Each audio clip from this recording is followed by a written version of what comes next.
Judges chapter 9.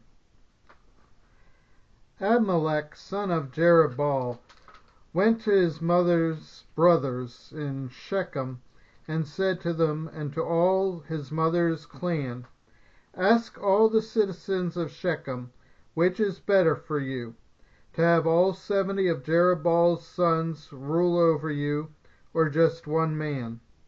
Remember, I am your flesh and blood. When the brothers repeated all this to the citizens of Shechem, they were inclined to follow Abimelech, for they said, He is related to us. They gave him 70 shekels of silver from the temple of Baal-berith, and Abimelech used it to hire reckless scoundrels, who became his followers. He went to his father's home in Ophrah, and on one stone murdered his 70 brothers, the sons of Jerubbaal. But Jotham, the youngest son of Jerubbaal, escaped by hiding. Then all the citizens of Shechem and Beth Millo gathered beside the great tree at the pillar in Shechem to crown Abimelech king. When Jotham was told about this, he climbed up on the top of Mount Gerizim and shouted to them, Listen to me, citizens of Shechem, so that God may listen to you. One day the trees went out to anoint a king for themselves. They said to the olive tree, Be our king. But the olive tree answered, Should I give up my oil by which both gods and humans are honored, to hold sway over the trees? Next the trees said to the big tree, Come and be our king. But the fig tree replied, Should I give up my fruit, so good and sweet, to hold sway over the trees? Then the trees said to the vine, Come and be our king. But the vine answered, Should I give up my wine, which cheers both gods and humans, to hold sway over the trees? Finally all the trees said to the thorn bush, Come and be our king. The thorn bush said to the trees, If you really want to anoint me king over you, come and take refuge in my shade. But if not, then let fire come out of the thorn bush and consume the cedars of Lebanon. Have you acted honorably and in good faith by making Abimelech king? Have you been fair to Jerubbaal and his family? Have you treated him as he deserves? Remember that my father fought for you and risked his life to rescue you from the hand of Midian. But today you have revolted against my father's family. You have murdered his 70 sons on a single stone, and have made Abimelech, the son of his female slave, king over the citizens of Shechem, because he is related to you. So have you acted honorably and in good faith toward Jerubbaal and his family today? If you have, may Abimelech be your joy, and may you be his too. But if you have not, let fire come out from Abimelech and consume you, the citizens of Shechem and Beth Millo. And let fire come out from you, the citizens of Shechem and Beth Millo, and consume Abimelech. Then Jotham fled, escaping to Beer, and he lived there because he was afraid of his brother Abimelech.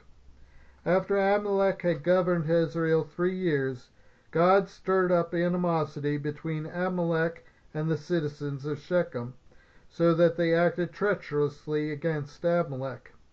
God did this in order that the crime against Jerubbaal's 70 sons, the shedding of their blood, might be avenged on their brother Abimelech and on the citizens of Shechem, who had helped him murder his brothers. In opposition to him, these citizens of Shechem set men on the hilltops to ambush and rob everyone who passed by, and this was reported to Abimelech. Now Gaal, son of Ebed, moved with his clan into Shechem, and its citizens put their confidence in him.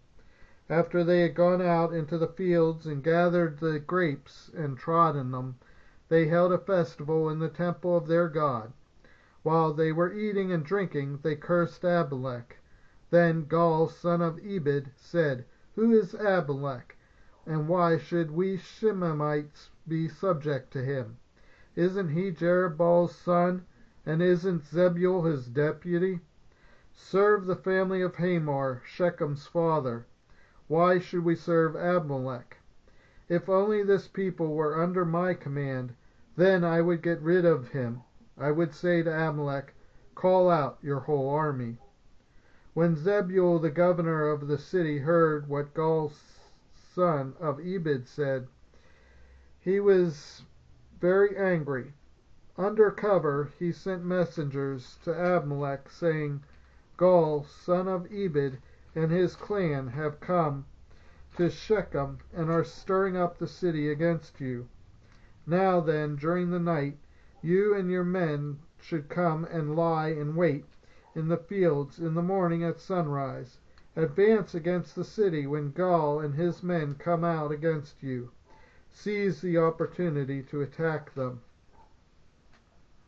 So Abimelech and all his troops set out night by night and took up concealed possessions near Shechem in 4 companies. Now Gaal son of Ebed had gone out and was standing at the entrance of the city gate, just as Abimelech and his troops came out from their hiding place. When Gaal saw them, he said to Zebul, Look, people are coming down from the tops of the mountains. Zebul replied, You mistake the shadows of the mountains for men. But Gaal spoke up again, Look, people are coming down from the central hill, and a company is coming from the direction of the diviner's tree. Then Zebul said to him, Where is your big talk now, you who said, Who is Abimelech, that we should be subject to him? Aren't these the men you ridiculed? Go out and fight them.